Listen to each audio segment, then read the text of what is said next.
In today's video, I'm going to show you how to fix Facebook could not load results. Now there are two reasons why this may happen. The one reason is that if there is a glitch, and the second reason is that if the Facebook system is facing an issue. For the first case, we can try out a couple of fixes.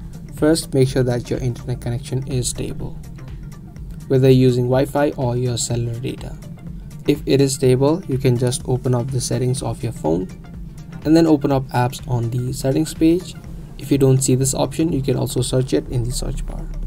Once you're here, head over to manage apps, and we're just gonna search for the Facebook application.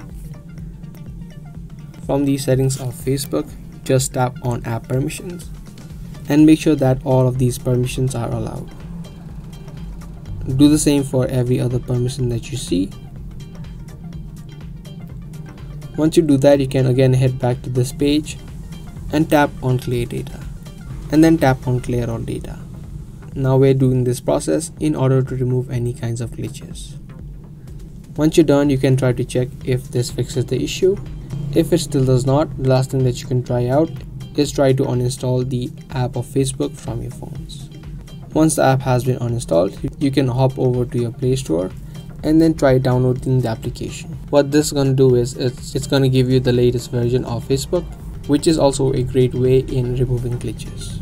So that's it. Those are the couple of things that you can try out in order to fix Facebook could not load results.